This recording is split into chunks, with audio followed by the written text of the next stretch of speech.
अस्सलाम वालेकुम नाजरीन, आप देख रहे हैं स्टेट क्राफ्ट और मैं हूं सैयद मुजम्मिल शाह। नाजरीन, इंटरनेशनल मीडिया पर ईरान, अमेरिका और इसराइल में सीज़ फायर के हवाले से मुख्तलिफ खबरें सामने आ रही हैं। रॉयटर्स के मुताबिक एक फ्रेमवर्क जिसे पाकिस्तान ने तैयार किया था, इसे अमेरिका और ईरान के साथ शेयर किया जा चुका है। इस फ्रेमवर्क के मुताबिक सीज़ फायर का प्रोसेस 2 मराहिल में मुकम्मल किया जाएगा। पहले मरहले में फ़रीक़ैन एक मुख्तसर वक्फे का सीज़ फायर करेंगे, जबकि दूसरे मरहले में मुस्तकिल तौर पर कोई मुआहदा किया जाएगा। जबकि इस तरह की बात एक अमेरिकन वेबसाइट एक्सियोस ने भी रिपोर्ट की कि अमेरिका और ईरान के दरमियान 45 दिन की जंगबंदी के लिए मुज़ाकरात जारी हैं, जिसमें मुख्तलिफ ममालिक अपना रोल भी अदा कर रहे हैं। इसके साथ साथ हम अमरीकी सदर डोनाल्ड ट्रंप के बयानात भी देख रहे हैं, जिसमें वो ईरान को धमकी देते दिखाई दिए। उन्होंने कहा कि मशरिक़ वस्ता तनाज़ा हफ्तों में नहीं बल्कि दिनों में ख़त्म होना चाहिए। अगर ये मुआहदा ना हुआ तो बहुत कम छोड़कर पूरे ईरान को तबाह किया जा सकता है। इसके अलावा उन्होंने आबनाए हुर्मुज़ को ना खोलने की सूरत में भी संगीन नताइज की धमकी दी, जिसके जवाब में ईरान की पासदाराने इनकलाब ने यह कहा कि ये अहम आबी गुजरगाह ख़ास तौर पर अमेरिका और इसराइल के लिए अब कभी अपनी साबिका हालत में वापस नहीं आएगी। इसके अलावा IRGC ने यह भी कहा कि ईरान एक वसी ऑपरेशनल हिकमत अमली के आखिरी मराहिल में है, जिसका मकसद खलीज फारस में मुकामी सतह पर सिक्योरिटी निज़ाम कायम करना है और इस अहम बहरी राहदारी पर गैर मुल्की बालादस्ती का दौर अब ख़त्म हो चुका है। इसके अलावा ईरान ने किसी भी आर्जी सीज़ फायर के अगेंस्ट स्ट्रेट ऑफ हुर्मुज़ खोलने से इनकार कर दिया है। अब इस पर मज़ीद क्या डेवलपमेंट्स आती हैं, इस वक्त सब की नज़रें उसी पर हैं। लेकिन इस जंग से अगर हम आलमी या मुल्की सतह पर इकॉनमी की सिचुएशन को देखें तो ये सूरत हाल अच्छी नहीं है। चंद रोज़ पहले हमने देखा कि हुकूमत ने पेट्रोल की कीमत में 137 रुपये का इजाफा करने के बाद 80 रुपये की कमी का क्रेडिट ले लिया। लेकिन सबको ये मालूम है कि हमारी IMF ओरिएंटेड इकॉनमी में हुकूमत के पास भी आवाम को देने के लिए कुछ नहीं। मुल्क के मजमूई कर्जे 80 ट्रिलियन से तजावुज़ कर चुके हैं। हुकूमत का मालियाती खसारा बढ़ता जा रहा है और ऐसे में जब पार्लियामान को हमें एक एक्टिव रोल में नज़र आना चाहिए, वो इन 30 दिनों में क्या करती नज़र आई वो भी हमारे सामने है। इन तमाम मौज़ूआत पर हम अपनी गुफ्तगू का आगाज़ करते हैं। वज़ीर आज़म के मावन ख़ुसूसी हुज़ैफ़ा रहमान साहब हमारे साथ मौजूद हैं। दिफ़ाई तज़िया निगार air marshal retired Shahid Akhtar साहब ज्वाइन कर रहे हैं और बैनुल-अक़वामी अमूर के माहिर सलमान जावेद साहब मौजूद हैं। आप तीनों का बहुत बहुत शुक्रिया। हुज़ैफ़ा साहब, आपसे आगाज़ करूँगा। ये जो इस्लामाबाद अकॉर्ड का नाम दिया जा रहा है, जिन डिस्कशंस को, रॉयटर्स ने भी इस पर बात की, एक्सियोस का भी एक हमने पीस देखा है इस पर, लेकिन ऑफिशियली पाकिस्तान ने इस पर कोई फ़िलवक्त तो जो अपना स्टैंड है वो वाज़े नहीं किया कि ये जो बैकडोर डिप्लोमेसी चल रही है ये कितनी आगे तक पहुंची है। तो क्या बता सकते हैं as a representative of the government कि ये जो मुज़ाकराती अमल है जिसमें कहा जा रहा है कि तुर्की, इजिप्ट है, पाकिस्तान है और कोई मीडिएशन या फौरी जंग बंदी की एफ़र्ट की जा रही है, क्या एक्सपेक्ट किया जाए इससे? जी, बहुत शुक्रिया मुजम्मिल साहब, आपने इतने हसास मौजू पर हुकूमत का मौका जानने के लिए मुझे मदद किया। मैं आपके सामने कुछ हक़ाइक़ रखना चाहता हूँ। पहली बात तो ये है कि ज़ाहिर है आप लोगों के भी बड़े रिलायबल सोर्सेज होते हैं और आप कोई भी खबर ब्रेक कर देते हैं। जो हमारे कॉलीग्स बैठे हुए हैं दिफ़ाई तज़िया निगार, वो भी बात कर सकते हैं, लेकिन ज़ाहिर है आप इस बात का मुझे मार्जिन देंगे कि मैं जो भी बात करूँगा वो हुकूमत का वर्शन तस्वुर किया जाएगा और इंटरनेशनली भी उसको उसी तरीके से कैरी किया जाएगा। तो इस मौके के ऊपर चूँकि मैं अक्सर औक़ात ये बात कर चुका हूँ इस पूरे तनाज़े के दौरान कि we are running on a tight rope, और ऐसी सूरत हाल में कोई भी हतमी बात जब तक उसका नतीजा ना निकल आए हमारी तरफ से करना मुनासिब नहीं होगा। हाँ, ये ज़रूर है कि पाकिस्तान की पहले दिन से तरजीह है कि मशरिक़ वस्ता में अमन कायम हो। सऊदी अरब के हवाले से जो हमारा स्टांस था वो हमारे दफ्तर ख़ारजा ने बिल्कुल पब्लिकली अनाउंस किया। अभी जो आप बात कर रहे हैं, जिसकी तरफ निशानदेही कर रहे हैं इस्लामाबाद अकॉर्ड की या राइटर्स की छपने वाली खबर की, मेरे ख्याल से जो सालिस होता है उसको फूंक फूंक के कदम रखना होता है। और जाहिर है दोनों फरीकैन, एक जो है दुनिया की सुपर पावर है और दूसरा हमारा हमसाया मुल्क है, तो कोई भी बात हम ऐसी करेंगे तो वो मुनासिब नहीं होता। आपको याद होगा गांव में भी जब पंचायत होती थी तो सालिस दोनों फरीकैन की बातें लेकर उनको हजम करता था और उस बात को तब तक पब्लिक नहीं करता था जब तक दोनों फरीकैन किसी हतमी नतीजे पर पहुंच ना जाए। तो बस आप दुआ करें पाकिस्तान जो खित्ते में अमन के हवाले से कोशिशें कर रहे हैं वो कोशिशें जो है वो रंग लाएं, और उसके बाद जो भी चीज़ होगी वो ज़ाहिर है आप दोस्तों को हमारा फॉरेन ऑफिस भी ब्रीफ करेगा, DG ISPR भी उस पर एतमाद में लेंगे, वज़ीर इत्तलात साहब भी उस पर पूरी ब्रीफिंग देंगे।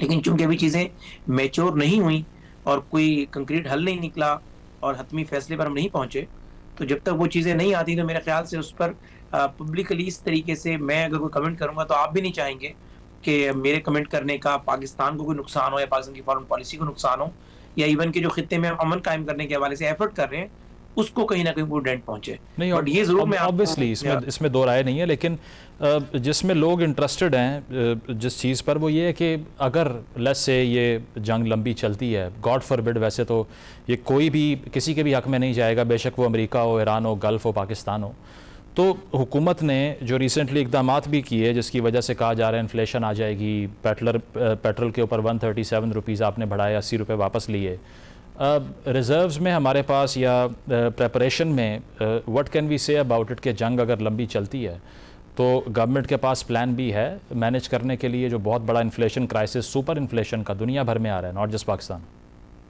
जी, ये बहुत अहम सवाल आपने मुजम्मिल साहब किया, इस पे मैं ज़रूर आपको खुलकर रिस्पॉन्ड करूंगा। देखिए, अल्लाह ना करे जंग लंबी चलती है तो पाकिस्तान जैसी ग्रोइंग इकोनॉमी और ज़रा हम एक तरक्की पजीर मुल्क हैं, तरक्की याफ्ता मुल्क नहीं है। इस जंग में तो तरक्की याफ्ता ममालिक जो है वो ज़मीन पर आ गए, हम तो फिर भी तरक्की पजीर मुल्क हैं। तो लामाला अगर जंग लंबी चलती है और आपका जो क्रूड ऑयल है उसका रेट ऊपर जाता है, तो ये तो इकोनॉमिक एक्सपर्ट इस बात पर मुत्तफिक हैं कि पाकिस्तान के अंदर अगर $120 जो है फी बैरल से कीमत ऊपर जाए तो पाकिस्तान की इकोनॉमी बर्दाश्त नहीं कर सकती। और उसकी वजह ज़ाहिर है इंपोर्ट और एक्सपोर्ट बिल का फ़र्क है। अगर आज वो फ़र्क 2 या 3 या $4 अरब का है और वही फ़र्क अगर $15-20 अरब का हो जाए, तेल तो आपने उतना ही खरीदना है जितना आप यूजेज है, लेकिन उसकी कीमत डबल हो जाएगी, तो इंपोर्ट बिल जो है आपका डबल हो जाएगा, तो लामहला आपकी इकोनॉमी कोलैप्स कर जाएगी, आपका रुपया जो है वो बहुत ज़मीन पर आ जाएगा, डॉलर ऊपर चला जाएगा। तो लामहला हम ज़ाहिर प्लान तो इंसान के पास होते हैं और इंसान अपनी सर्वाइवल के लिए कोशिश भी कर रहा होता है, लेकिन अगर आप मुझसे रियलिस्टिक राय पूछेंगे तो रियलिस्टिक राय तो यही है कि पाकिस्तान इस जंग के, अगर ये जंग लंबी होती है तो पाकिस्तान की इकोनॉमी मुतामिल नहीं हो सकती, और इसी वजह से ज़ाहिर खिते में अमन भी एक वजह है और दूसरी वजह हमारी अपनी इकोनॉमी भी है। Exactly. इन सब वजूहात को मिलाकर हम पूरी कोशिश कर रहे हैं कि जंग जल्द से जल्द खत्म हो, लेकिन अगर जंग लंबा चलती है तो इसके बड़े नुकसान होंगे और ज़ाहिर दुनिया के तरक्की याफ्ता ममालिक जो है उनकी जो है मईशत उसकी जो रीढ़ की हड्डी है वो मुतासिर होगी। हम तो फिर भी ज़ाहिर है तरक्की पजीर ममालिक बिल्कुल जो टॉप 10 कंट्रीज़ हैं वॉर से अफेक्टेड, पाकिस्तान भी उनमें है, and that is a huge take, जिसकी वजह से हम चाहते हैं कि मीडिएशन का प्रोसेस आगे बढ़े। शाहिद साहब, क्या समझते हैं ये जो कहा जा रहा है कि हुर्मुज़ खुलवाने के लिए अब ये 2 स्टेजेस प्रपोज की गई हैं, जिस पे पहली ये है कि फिल फॉर एक आर्जी तौर पर जंगबंदी का ऐलान हो जाए, जो मैरीटाइम ट्रैफिक है वो बहाल हो जाए, और उसके बाद में एक जामे जंगबंदी का ऐलान किया जाए। इसमें सबसे बड़ा जो रोड ब्लॉक है वो ट्रस्ट डेफिसिट ही दिखाई देता है, क्योंकि ईरानियंस जो रिपोर्ट किया इंटरनेशनल प्रेस ने भी कि वो डायरेक्टली अमेरिकन से कम्युनिकेट करने पे तैयार नहीं हो पा रहे। आपको लगता है सबसे बड़ा चैलेंज पाकिस्तान के लिए एज अ मीडिएटर यही रहेगा? यही होगा, क्योंकि ईरान ने तो जब भी नेगोशिएशंस की बात हुई है उसने एक ही बात कही है, उसने कहा कि मुझे इन पे ट्रस्ट नहीं है कि मैं अगर अब जैसे अभी इसके मुताबिक जैसे आपने बताया 2 स्टेप है, पहले पॉज हो जाए, हुर्मुज़ खुल जाए और फिर एक स्ट्रक्चर प्रोग्राम के तहत नेगोशिएशन जाने, पर ईरान से कि अगर ये पॉज इन्होंने मजीद प्रिपरेशन के लिए लिया हो तो फिर मेरा क्या बनेगा। और बड़ा जायज़ कंसर्न है, बिकॉज ईरान के पास तो एक ही लीवरेज थी, उसने जब वो लीवरेज इकोनॉमिक यूज की तो पूरी दुनिया ने उस लीवरेज को एक्सेप्ट किया, लबैक का आगे आए और कहा कि जी पहले इसको सॉर्ट आउट करते हैं, पॉलिटिक्स बाद में देखेंगे। सो ऑब्वियसली जो चारों इसमें पार्टीज हैं उन चारों के इस नेगोशिएशन में अपने अपने कंसर्न हैं, बट एक चीज बिल्कुल वाजे होगी कि ये वॉर इन अ वे अपने नेचुरल एंड की तरफ आ रही है। नेचुरल एंड में इसलिए कह रहा हूँ, नॉट कि नेसेसरली कि वॉर रुक जाएगी, इसलिए कि पार्टीज को इंक्लूडिंग ईरान ये एहसास होना शुरू हो गया है कि अब जंग का जारी रहना वो किसी के मुफाद में नहीं है। पहले तो लग रहा था ना कि वो पार्टी उस जंग से ज्यादा ऊपर जा रही है, नीचे जा रही है, हर एक के पास अपने अपने हैं। अमेरिका का इंटरेस्ट ऑब्वियसली कंट्रोल्ड एग्जिट है जिसमें उसको हजीमत ना हो, तो दैट्स अमेरिकन की प्रायोरिटी। अब प्रायोरिटीज भी बहुत एक्चुअली डिफरेंट है। ईरान भी चाहता है नेगोशिएशन और जंग रुक जाए, वो अपनी तबाही नहीं चाहता, लेकिन वो समझ रहा है कि इस मौके पे जैसे कहते हैं ना कि वो स्वीटन कर रहे हैं अपनी शॉट, या इट्स स्मेलिंग ऑफ ब्लड के जिस लेवरेज ने मुझे इस स्टेज पर लेकर आई है, अगर उसी को मुझे ये अब वाहिद मुकाम है जहां मुझे यूज करना है, तो ईरान समझता है कि वो थोड़ा सा और इस पे खड़ा हुआ तो उसको फेवरेबल टर्म मिल जाएंगी।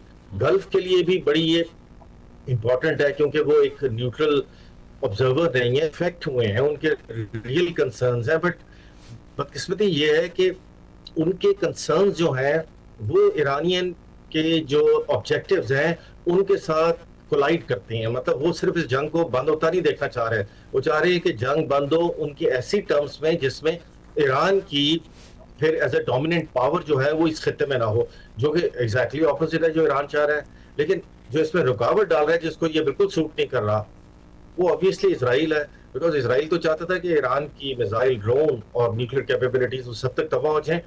वो अगर ये पॉज आता है तो वो एग्जैक्टली इसराइल के जो प्लान है उसके ऑपोजिट चला जाता है। So out of the 4 parties Israel को ये सूट नहीं करती है, बाकी तीनों को सूट करती है, but in their own terms. और अब हुर्मुज़ जो है वो बन गया है नेगोशिएशन टेबल। हम देखें तो मतलब की बात है कि ये वॉर ऑब्जेक्टिव्स खत्म हो गए हैं, 2 नए ऑब्जेक्टिव्स आ गए हैं। वो क्या है कि इकोनॉमी जो है वो दुनिया की बहाल हो जाए और वॉर एस्केलेट ना हो रीजन के अंदर, यानी कि एक बिल्कुल डिफरेंट डायमेंशन पे ईरान ले गया है ऑब्जेक्टिव्स को। So this is interesting. लेकिन शायद साहब एस्केलेशन लैडर पे ये जंग आगे जाएगी, इसका जो आर्गुमेंट किया जाता है, लोग कहते हैं कि फ्रस्ट्रेशन बढ़ रही है।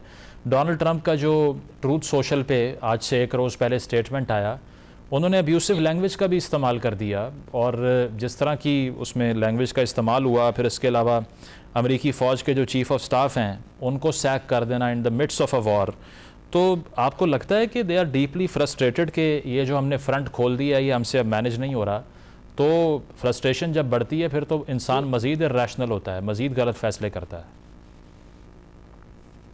बिल्कुल, देखिए इस वक्त डोनाल्ड ट्रंप उस वर्ज पे आ गए हैं जहां वो उन्होंने शॉक एंड ऑ की कैंपेन है, he is about to start. उनको रोक क्या चीज रही है? उनको रोक ये रहा है कि उसका जो रिएक्शन ईरान इस खित्ते में दिखाएगा, यानी कि ईरान उसको हॉरिजॉन्टली और वर्टिकली दोनों तरीकों से ऊपर लेके जाएगा, वो चीज सिर्फ इनको सोचने पे मजबूर कर रही है, नॉट द ईरानियन डिस्ट्रक्शन और एनीथिंग या कोई ह्यूमैनिटी। क्योंकि वहां पे आई एम श्योर गल्फ का बहुत ज्यादा अमेरिका के ऊपर प्रेशर होगा कि आपने अगर ये स्टेप लिया तो दिस मीन्स कि आप हमारी डिस्ट्रक्शन चाह रहे हैं। एक्चुअली मेरे को वैसे इसके बारे में थ्योरी इज लिटिल डिफरेंट, मैंने उस पर एक आर्टिकल भी लिखा है। मैं समझ रहा हूँ कि ये वॉर में जो कंट्रोल्ड chaos है वो at the larger level beyond this region वो भी अमेरिका को सूट कर रहा है, बिकॉज उसी कंट्रोल्ड chaos को अमेरिका के पास इस वक्त अभी तक ये सलाहियत है कि वो उसको अपनी फेवर में इस्तेमाल कर सकता है। बहरहाल कैसे, ये एक लंबी बहस है, मैं उसके अंदर अभी नहीं जाऊंगा। So that could be an argument कि अगर ये वॉर डिस्ट्रक्शन की तरफ चली गई और ये जो एक पाकिस्तान ने इंतहाई गोल्डन अपॉर्चुनिटी प्रोवाइड की है उसको अगर ना यूज किया गया, ठीक, तो फिर बात आ जाएगी उस exactly. इस अपॉर्चुनिटी को कैपिटलाइज करना चाहिए। सलमान साहब, मैं देख रहा था यूएई के बहुत से इन्फ्लुएंसर्स ओपनली एडवोकेट कर रहे हैं कि ईरान को डिमोलिश कर दिया जाए, तबाह कर दें, इस वॉर को आगे लेके जाएं। इसकी क्या रैशनैलिटी हो सकती है? क्योंकि गल्फ़ तो ख़ुद इंटरकनेक्टेडनेस और एक इकोनॉमिक हब के तौर पे ही ऑपरेट कर सकता है। अगर आप ग्राउंड इन्वेजन की बात करें उसके लिए भी गल्फ़ के पास फोर्सेस नहीं हैं। अगर आप बॉम्बार्डमेंट की बातें करें तो वो सारा वेपन भी उनके पास अमेरिकन मेड है, अमेरिका पहले ही बॉम्ब कर रहा है ईरान को। तो जो ये आर्गूमेंट किए जा रहे हैं कुछ लोगों की तरफ से यूएई में जो इन्फ्लुएंसर्स हैं या सोशल मीडिया पर जो हम इस तरह के एको चैम्बर्स देख रहे हैं, हाउ अनरियलिस्टिक आर दे कि वो ये रियलाइज़ नहीं कर रहे कि ये जंग आगे जाती है तो सबसे बड़ा लॉस यूएई का हो सकता है, दीगर कंट्रीज़ का हो सकता है। अब तक 1200 हमले यूएई के ऊपर हुए हैं, इसराइल से 4 गुना ज़्यादा। How do you see this situation? जी, जैसे आपने अपने सवाल में भी ये कहा कि बहुत ही इरेशनल या अनरियलिस्टिक किस्म की अप्रोच है, और सिर्फ कुछ इन्फ्लुएंसर्स नहीं, उनके बहुत बड़े बड़े प्रोमिनेंट मैं देखता था कि जर्नलिस्ट भी हैं जो कि इस चीज़ को परपेचुएट कर रहे हैं उनके मीडिया के अंदर कि ईरान को जब बिल्कुल सफ़े हस्ती से मिटा देना चाहिए और सो मच हो के कुछ जगहों से बल्कि न्यूक्लियर ऑप्शंस की भी बात जो है या बात जो है वो सुनाई देती है। तो ऑफ कोर्स जैसे आपने कहा कि यूएई की तो पूरी की पूरी जो इकोनॉमी है, जो उसका सारा मामला है वो पीस के ऊपर, इंटरकनेक्टिविटी के ऊपर और एक इकोनॉमिक सप्लाई चेन की सस्टेनेबिलिटी के ऊपर जो है वो खड़ा हुआ है। अगर हम सबको याद हो 2008 के अंदर जब इकोनॉमिक डिप्रेशन आया था तो I was in UAE at that time, और मुझे अच्छे तरीके से मालूम याद पड़ता है कि एक वक्त था कि यूएई की सारी सड़कें जो है वो गाड़ियों से भरी पड़ी होती थी और मुसलसल वहां पे हम ट्रॉलर्स आते जाते देखते थे, and with in a few weeks वो पूरी की पूरी सड़कें जो थी वो ऐसे खाली हो गई थी जैसे वहां पे कोई इंसान भी नहीं बसते। एंड इट वाज बिकॉज के यूएई के अंदर जो सर्विसेज इंडस्ट्री है वो ज्यादा पनपती है और उधर जो इंडस्ट्रियल यानी प्रोडक्शन फैसिलिटीज हैं वो कम है। तो जरा सा भी आप वहां पे कोई थ्रेट एस्केलेट होता है तो वहां पे जितने भी कॉन्फिडेंस है इनका इन्वेस्टर्स का वो सारा का सारा डिप्लीट होना शुरू होता है। तो यूएई के अंदर बैठे हुए लोग अगर इस चीज को रीड आउट नहीं कर रहे, अगर उनको 2008 का इकोनॉमिक डिप्रेशन याद नहीं है, अगर उनको उसके बाद के कुछ और मामला जो कि गल्फ के अंदर है वो याद नहीं है, और उसके बाद वो वॉर मॉन्गरिंग कर रहे हैं without anything in their barrels, तो इसका मतलब ये है कि वो परपेचुएट करना चाह रहे हैं किसी और का एजेंडा पॉइंट। तो probably it's not even the strategic thinking of some policy makers in UAE as well.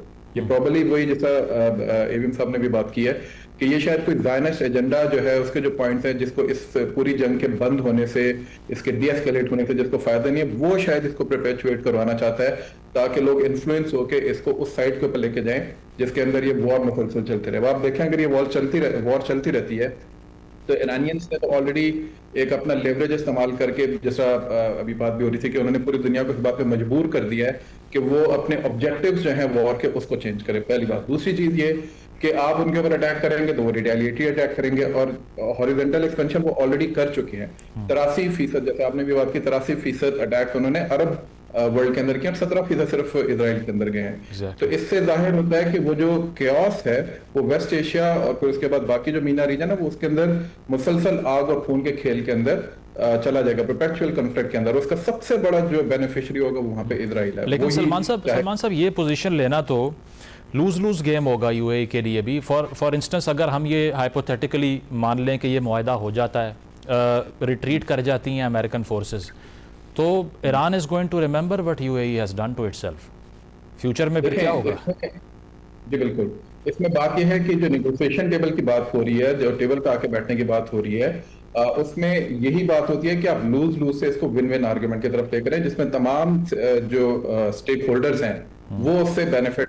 दूसरा ये कि अभी जैसे बात भी हुई कि इसमें ज्यादातर इन्फ्लुएंसर्स या जर्नलिस्ट वो इस पे ज्यादा बात कर रहे हैं, उनके जो ऑफिशियल्स हैं उनकी तरफ से बात कम आ रही है कि ईरान को खत्म कर दीजिए। तो एक प्लॉजिबल डिनाइबिलिटी जो है बहरहाल यूएई के पास इस वक्त मौजूद है या बाकी कुछ ऐसी गल्फ कंट्री के पास। तो they can always talk on the negotiation table के जी कि हमारा इस तरह का कोई मौकफ नहीं है, वी वांट कि ये डीएस्केलेट हो, वी वांट कि इसके अंदर से ये जंग खत्म हो।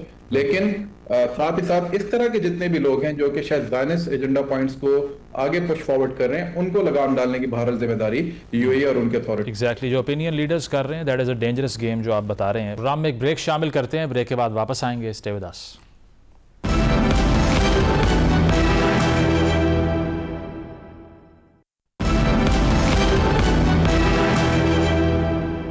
वेलकम बैक नाजरीन, डिस्कशन को कंटिन्यू करते हैं। हुज़ैफा साहब, पहले तो अब्बास अरागची की फ़ेक ट्वीट्स भी लोग चलाते रहे ट्विटर पे, बाद में उन्होंने क्लैरिफाई किया कि हम तो पाकिस्तान के साथ खड़े हुए हैं।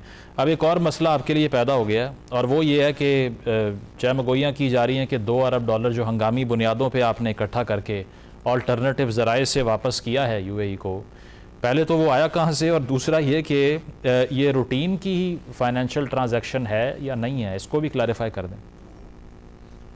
जी बहुत शुक्रिया मुज़म्मिल साहब। इस पे ज़ाहिर है ये मामला डायरेक्ट आपकी फॉरेन पॉलिसी से लिंक्ड है और एक ऐसे मुल्क से मुताल्लिक है जिससे हमारे बरसा बरस के ताल्लुक़ हैं। तो पहली बात तो ये है कि मैं किसी भी स्पेकुलेशन पर नहीं जाऊंगा, बल्कि जो एक आला ज़र्फ़ किसी मुल्क या आला ज़र्फ़ दोस्त का किरदार होता है उसी तरीके से रिस्पॉन्ड करूँगा कि उन्होंने मेहरबानी फरमाई जब हमारे पर आजमाइशी टाइम था और हमने वो लोन मांगा, उन्होंने दिया, और गुज़िश्ता कई माह से अगर उनकी तरफ से मुतालबा आया या उन्हें ज़रूरत थी व्हाट्सएवर द रीज़न, और वो हमने चीज़ वापस कर दी। और अल्लाह के फजल करम से हमारे जो ज़खायर थे ज़र मुबादला के वो इसकी इजाज़त दे रहे थे और वो चीज़ उनकी वापस चली गई। तो उसके ऊपर कोई भी स्पेकुलेशन कायम करना या कोई फैनबट कायम करना या कहना कि हमने कोई जल्दबाजी में दाएँ बाएँ से अपने आप को टाइट किया, देखिए वो इकॉनमी है जो आपने जब इस इकॉनमी को टेक ऑफ करने के लिए शहबाज शरीफ साहब इस जहाज़ में बैठे थे, इस इकॉनमी के जहाज़ की मैं बात कर रहा हूँ, तो आपको याद होगा जून 2023 में अगर अभी अपने प्रोड्यूसर को आप कहें आपको ज़र मुबादला के ज़खायर कोई $4 या $5 बिलियन पर आ गए थे, वो भी उसमें दीगर ममालिक के जो हमारे पास पार्क हुए पैसे थे वो भी उसमें मौजूद थे। आज आपकी इकॉनमी में अल्हम्दुलिल्लाह 19 से $20 अरब के जो है वो ज़खायर मौजूद हैं उसमें ज़ाहिर है कमर्शियल बैंक के पैसे भी हैं, लेकिन आल्दो वो सूरत हाल नहीं है। तो ऐसे में अल्हम्दुलिल्लाह हमने जो एक दोस्त के साथ कमिटमेंट थी उसको वापस कर दिया, और हमारे पास अल्टरनेट ज़राए मौजूद थे और अल्टरनेट ऑप्शंस भी मौजूद हैं। तो इस पे मेरे ख्याल से इससे ज़्यादा बात करना मुनासिब नहीं होगा। और ये हुज़ैफ़ा साहब, ये जो फ्यूल प्राइस हाइक की है आपने, जिसमें एक हैरानकुन चीज़ ये थी कि पेट्रोलियम लेवी बढ़ा दी गई, जो कि गवर्नमेंट का टैक्स है, वो तो इंटरनेशनल मार्केट से पैक्ड नहीं होता। तो इसको भी कुछ लोगों ने लिंक किया कि ये इसलिए बढ़ाया आपने because you had to arrange for this fund, जो कि आपने यूएई को वापस करना है। ये बात ठीक? नहीं, ऐसा हरगिज़ नहीं, ऐसा हरगिज़ नहीं। बेसिकली पेट्रोलियम लेवी को बढ़ाने की जो सबसे बड़ी वजह तो ये है कि हम एक IMF पैकेज में मौजूद हैं, और IMF हमें कर्जा तो देता है लेकिन कर्जा वापस भी लेना है।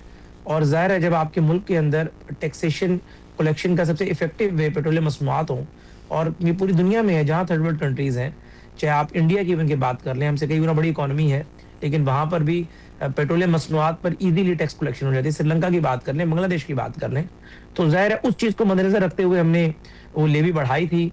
लेकिन ज़ाहिर है उसके बाद वज़ीर-ए-आज़म साहब ने खुद इस पर असर नौ गौर किया कि ये टाइम नहीं है। हालांकि हमें उसकी अशद ज़रूरत है, ये नहीं है कि कोई हम वो पैसा कोई अपनी जेब में नहीं जा रहा।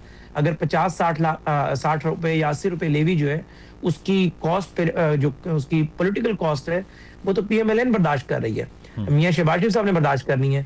उसके बावजूद वो सिर्फ मुल्क की खातिर किया, वरना जज्बाती फैसला तो ये होता कि हम ये 150 की 150 लेवी उड़ा दें और कहें ठीक है जी जो मुल्क के साथ होगा वो होता रहे, एक मकबूल फैसला कर लें जो बानी तहरीक इंसाफ ने किया था। लेकिन बेसिकली होशमंदाना फैसला यही था कि ठीक है हम अपने पॉलिटिकल कैपिटल भी ऑन स्टेक लगाएं, और लेकिन मुल्क का भी ख्याल रखें, और साथ साथ हमने आवाम को भी देखना था। तो ये तीनों चीज़ें मिलकर जो है पहले ये जो लेवी है वो लगाई गई, और उसके बाद वज़ीर-ए-आज़म साहब ने 80 रुपए जो है वो अपनी स्वाबदीद का इस्तेमाल कर कर वापस ली, और उसको फिर हम अल्टरनेट तरीकों से मैनेज करेंगे। ज़ाहिर है वो टैक्स कलेक्शन हमने मैनेज करनी है, हमने IMF का लोन वापस करना है, मुल्क को भी चलाना है। तो उसको ये लिंक कर देना कि हमने किसी मुल्क का लोन शायद वापस करना था, और आवाम की जेब पे रातों रात आपने 80 रुपए की लेवी की सूरत में डाल दी है। ये सिर्फ और सिर्फ ट्विटर की, फेसबुक की और एक स्पेकुलेशन पे मबनी बातें हैं, हकीकत का इससे कोई ताल्लुक नहीं है जी। और ये जो बाइकर्स को, 2 व्हीलर्स वालों को आप सब्सिडाइज करने की बात कर रहे थे, ये किस तरह ऑपरेशनलाइज होगा फॉर दी ऑडियंसेस? कोई कहा जा रहा है एप्लीकेशन बना रहे हैं आप, इज दैट ट्रू? जी बहुत शुक्रिया, ये बड़ा अहम सवाल है। इसमें बल्कि इस सवाल को फर्दर मैं एलेबोरेट करना चाहूँगा। ये भी आप जानना चाहेंगे कि आप पेट्रोलियम मसनूआत पर तो जो है सब्सिडी देते हुए कहते हैं कि IMF हमें रोक रही है, तो आप अब ये सब्सिडी क्यों दे रहे हैं? बेसिकली IMF से हमारी यही बात हुई है कि एक तो आपने यानी जनरल जो है वो सब्सिडी नहीं देनी, हाँ टारगेट सब्सिडी आप दे सकते हैं। और उसकी सबसे बड़ी मिसाल ये है कि जो बेनजीर इनकम सपोर्ट प्रोग्राम है तकरीबन 714 अरब पर पहुंच चुका है। वो भी एक सब्सिडी की एक किस्म है, यानी उसको आप कह सकते हैं कि वो भी एक तरीका है, लेकिन IMF से इनकरेज करती है। तो IMF ने इस बात को भी इनकरेज किया है कि ठीक है अगर बाइकर्स हैं जो गरीब तबका है जिसका महीने का इस्तेमाल ही 30-35 लीटर से ऊपर नहीं है, उसको आप सब्सिडी दें। उसके लिए बेहतरीन फार्मूला ये तैयार किया गया सर कि पंजाब में लेट से हमने सब्सिडी देनी है, तो पंजाब में जिस बंदे की एक्साइज में मोटरसाइकिल रजिस्टर्ड है उसको उसी रजिस्ट्रेशन बुक जो है जाकर वो पंप पर दिखाएगा, वहां डिवाइस लगी हुई होगी, वो फौरन स्कैन होगी और उसको 20 लीटर या 25 लीटर का जो है वो जो उसको हम कैप दे रहे हैं वो उसको मिल जाएगा 100 रुपीज का कैप। और उसके बाद वो जरा हमारे पास सिस्टम के अंदर भी वो एड ऑन हो जाएगा। इस पर बहुत सारे यानी जो तनकीदी निगाह है वो ये है कि जी अगर कोई बाइक जो है सिंध के सूबे की है या KPK की, तो बहुत कम रेशियो है, 2 या 3% ऐसी बाइकर्स हैं जो कि रहने वाले लेट से KPK के और बाइक उनकी KPK में रजिस्टर्ड है और चल पंजाब में नहीं, ऐसा नहीं है। लेकिन जरा हमने मासिद को देखा है तो 98% के करीब लोग जो है अगर एक्साइज, इसीलिए एक्साइज में रजिस्ट्रेशन भी पंजाब में फ्री कर दी है और उसकी ट्रांसफर भी फ्री कर दी है। तो ये ना हो कि बंदा जो है वो 2000 या 3000 के पेट्रोल की सब्सिडी के चक्रों में 10,000 अपनी ट्रांसफर फीस भरता फिर रहा हो। तो टोकन उसके जो शॉर्ट थे वो सारे हमने फ्री कर दिए। तो बड़ा आसान तरीकेकार है, कार्ड मौजूद है एक्साइज का, वो स्कैनेबल कार्ड है, आपने जाना है, अगर स्कैन नहीं भी हो सकता तो मैनुअली अपना आप उसमें गाड़ी का नंबर डालेंगे, आपका डिटेल आ जाएगी, बायोमेट्रिक करेंगे, टक करके पंप वाला आपको जो है उसमें वो रिलीफ देगा और वो सारा डाटा हमारे पास आएगा। हम उसका फिर एक ऑडिट भी कर सकते हैं। आप जैसे दोस्त अगर उंगली उठाएं कि जी इसमें कोई शफाफियत का मसला है वो भी सामने आ सकता है। तो अल्हम्दुलिल्लाह ये बड़ा डिफिकल्ट जरूर था, लेकिन मौजूदा हालात के अंदर इससे बेहतर ऑप्शन नहीं था, तो इसी के ऊपर हम गए। पॉइंट टेकन जी, ये प्रोसेस जो है वो कन्वे करना लोगों को बहुत ज़रूरी है। शायद साहब मिलिट्री पर्सपेक्टिव से ये जो हम सुनते हैं हफ्ते में 1-2 बार, तो ये खबर अब लगना शुरू हो गई है कि स्टेल्थ तैयारे ईरान गिराना शुरू हो गया है। ये कैसे अटेन की इन्होंने ये कैपेबिलिटी? क्योंकि कहा तो ये जा रहा था कि सिटिंग डक्स हैं ईरान के अंदर, क्योंकि एयर स्पेस में उनकी रेजिस्टेंस नहीं है, नंबर 1। नंबर 2 ये कि इंटरनेशनल मीडिया की कुछ रिपोर्ट्स ये कहती हैं कि कंसिडर किया जा रहा है कि न्यूक्लियर मटेरियल एयरलिफ्ट किया जाएगा ट्रंप की तरफ से। बहुत डेंजरस नहीं है ये, जिस तरह बुशहर सिटी के बारे में कहा जा रहा है कि अगर उधर कोई अटैक होता है तो रेडियो एक्टिव मटीरियल फैल सकता है और ताबकारी का एक ख़तरा पैदा हो सकता है। तो आपको लगता है कि इतना आगे जाएगा America? And how is Iran fighting back ये जो जहाज़ गिरा रहे हैं? नहीं जी, देखें, एक तो ये बताना चाहिए कि अमेरिकन जो जहाज़ है वो बहुत ही अच्छे, मतलब वो इलेक्ट्रोमैग्नेटिक स्पेक्ट्रम का यूज़ करते हैं और उनके पास जो काउंटर मेजर्स हैं अगेंस्ट मिसाइल वो बहुत ही अच्छे हैं। उसके बावजूद अगर उनके जहाज़ को गिरा दिया गया है तो इसका मतलब है जो मिसाइल यूज़ किया गया है वो इतना स्टेट ऑफ द आर्ट है कि उसने उनके उन काउंटर मेजर्स को डिफीट किया और उसके बाद उसको हिट किया। और स्पेशली अगर किसी ने स्टेल्थ एयरक्राफ्ट को डिटेक्ट करके हिट कर दिया है तो वो तो फिर एक बिल्कुल ही वर्ल्ड का जो समझें कि बेस्ट सिस्टम होगा। सो वो सिस्टम कैसे ईरान तक पहुंचा, कैसे ईरान ने उसको इस बर्बादी में अभी तक बचाया या कैसे उसको इस वक्त निकाला, ये सब स्पेकुलेशन है। जो फैक्ट है वो ये है कि इन्होंने जहाज़ों को गिराया है। जो फैक्ट है वो ये है कि इंतहाई वन ऑफ द वर्ल्ड का बेस्ट जो काउंटर मेजर्स हैं उसको बीट करके उस जहाज़ को गिरा दिया। So these are the facts. यही कुछ हकाइक हैं जो मेरे ख्याल में अमेरिका को सोचने में मजबूर कर रहे हैं। बाकी दूसरी आपने जो यूरेनियम की एक्सट्रैक्शन की बात की, ये एक दीवाने का ख्वाब है, उससे बढ़ के कुछ नहीं है। देखिए, जब लोग इवन बूट्स ऑन ग्राउंड की बात करते हैं, ज़ाहिर है वो बूट्स ऑन ग्राउंड से ही होगा ना। तो इन्वेडिंग फोर्स 3 गुना बड़ी होनी चाहिए डिफेंडिंग फोर्स से। अगर डिफेंडिंग फोर्स ही सब लोग कहते हैं 8-10 लाख तो अभी भी हैं, तो आप सोचें क्या इन्वेडिंग फोर्स 3 मिलियन की आ रही है? सो वो तो 8-10 हज़ार लोग हैं जो एम्फीबियन में हैं, बाकी लोग तो डिप्लॉयड हैं सारे गल्फ के अंदर, जिसकी हम टोटल स्ट्रेंथ 40-50 हज़ार बनाते हैं। सो ये ग्राउंड इन्वेजन्स, यूरेनियम उठा लेना, ये सब हॉलीवुड स्टोरीज हैं, इसका कोई इससे ताल्लुक नहीं है। बल्कि अभी थोड़ी देर पहले मैं एक उनके वाइस प्रेसिडेंट के एक नायब भी हैं ईरान के, उनकी एक ट्वीट देख रहा था जिसमें बता रहे थे कि ये जो रेस्क्यू का ऑपरेशन का सारा ड्रामा किया गया, ये अभी हम आपको बताएंगे कि ये एक्चुअल ये स्टोरी क्या थी। So you know there are many stories जो कि अभी इसके बाद सामने आएंगी। लेकिन मैं फिर उस चीज़ को दोहराना चाहता हूँ कि ये वॉर एक ऐसी स्टेज पर आ गई है कि जो इसका एक किस्म का एक नेचुरल एंड होता है।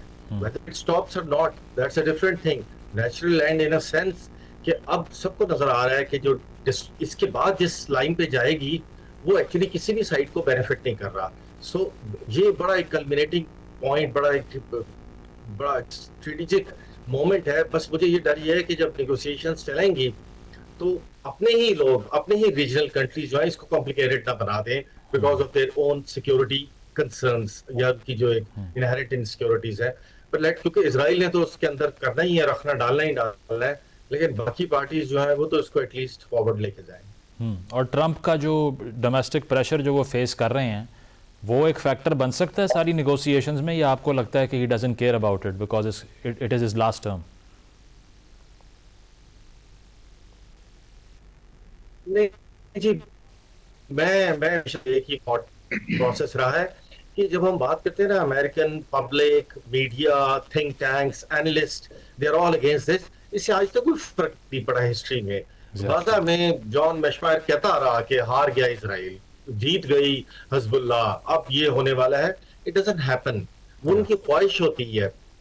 प्रैक्टिकली कभी भी अमेरिका की पॉलिसी पे ये ओपिनियन मेकर्स देखें, 80% रिपब्लिकन तो अभी भी इस वॉर की फेवर में है। टोटल आप जो अमेरिकन पॉपुलेशन लेते हैं तो फिर आप कह सकते हैं कि चलें वो कम है, बट ये सारी चीजें थर्ड वर्ल्ड, ग्लोबल साउथ, इनको देख के थोड़ा सा खुश हो जाता है। मतलब प्रेशर्स हैं उनके ऊपर, जाहिर है domestically people are against that, but at the end of the day जो अमेरिकन एडमिनिस्ट्रेशन चाहती है, जो पेंटागन का, जो CIA का जो एक इनका बिग प्लान होता है, eight the end of the day वो चलता ही रहता है अपनी किसी न किसी फॉर्म में, despite all these differences. Programme में एक ब्रेक शामिल करेंगे, ब्रेक के बाद वापस आते हैं। Stay with us.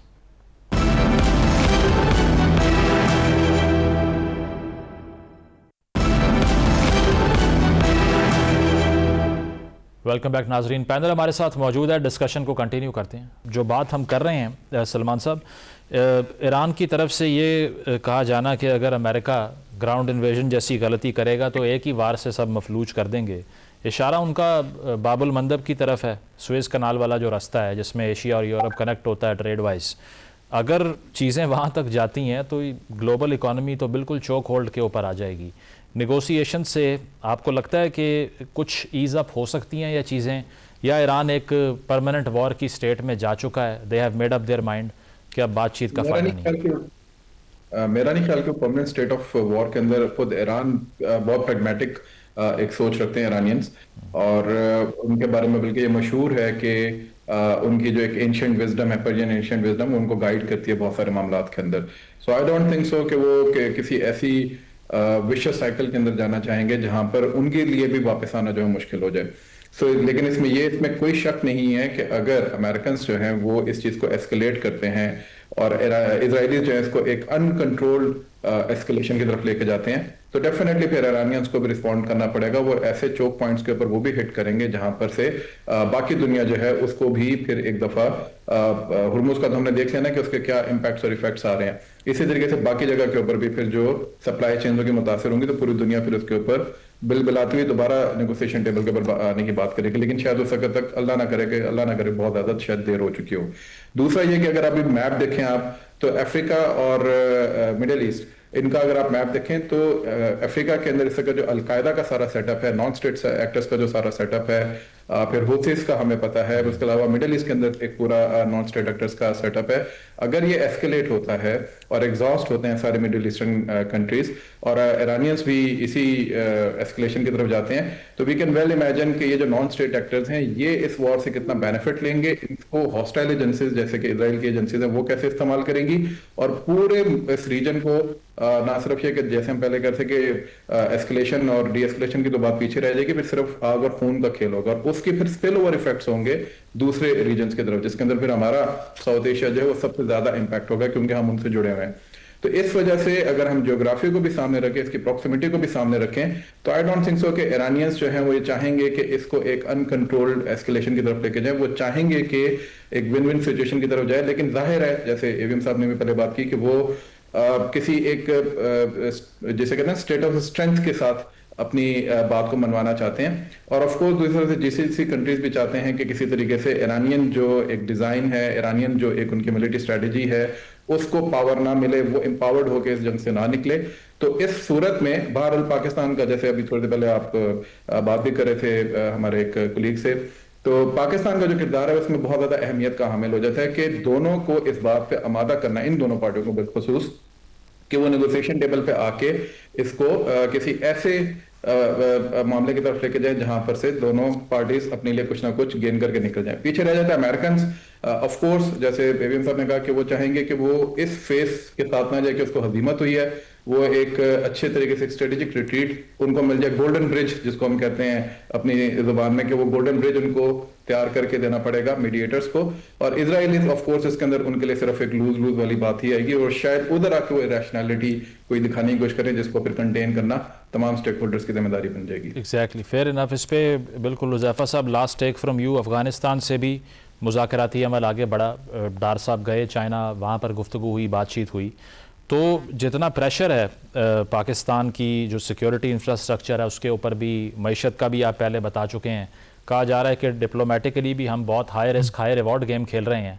तो इस सूरत हाल में अफ़गानिस्तान वाला जो फ्रंट है उस पर हम कह सकते हैं कि there would be some silence in the near future, जो पहले हमें एयर स्ट्राइक्स करने पड़े, या टीटीपी की जो नेगोशिएशन की फेलियर थी अफ़गान तालिबान के साथ, वही प्रिवेल कर रही है आगे अभी जो गवर्नमेंट का व्यू पॉइंट है, या आपको लगता है कि जो मीडिएटर्स हैं उनकी एफर्ट से कुछ ना कुछ प्रेशराइज करने में कामयाबी हासिल हुई है ओवर अफ़गान तालिबान? जी बहुत शुक्रिया मुज़म्मिल साहब। मैं आपके सामने कुछ हक़ाइक़ ये रखूँगा कि माजी में भी ज़ाहिर जो एस्टेब्लिशमेंट थी या जो आर्मी चीफ्स थे, उनकी ज़ाहिर कोशिश यही होती है कि मुल्क में अमन कायम हो और पाकिस्तान का बॉर्डर सिक्योर हो।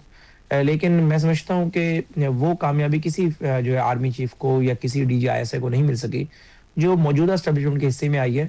बेसिकली पहले आपको याद होगा कि हमारे पास दहशतगर्दी ज़्यादातर जो भी इंडिया इन्वॉल्वमेंट करता है, चाहे बलूचिस्तान में चाहे आपकी KPK में, वो वाया अफगानिस्तान ही करता है। जब यानी करजई रजीम था तब भी आपको याद होगा कि 140 के करीब खाली कॉन्सुलेट भारत ने खोल लिए थे अफगानिस्तान जैसे एक बंजर मुल्क में।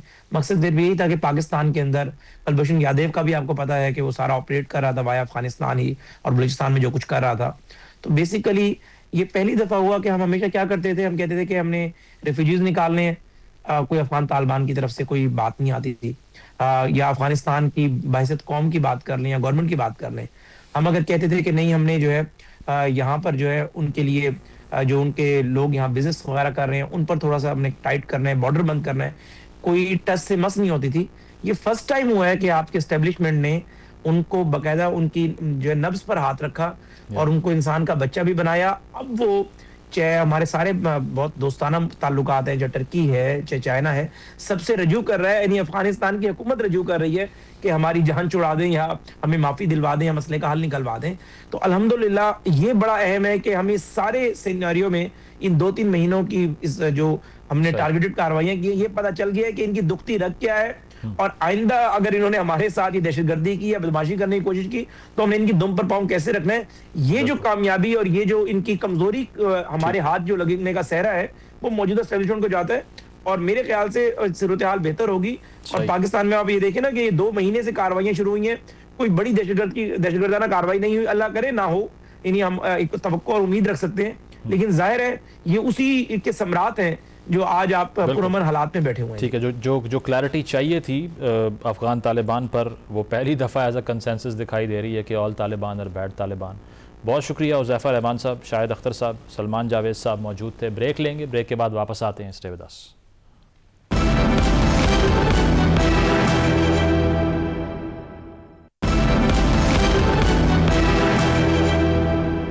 नाज़रीन, प्रोग्राम आपने मुलाहिज़ा किया, फीडबैक ज़रूर दीजिएगा, इजाज़त दीजिए, अल्लाह हाफ़िज़।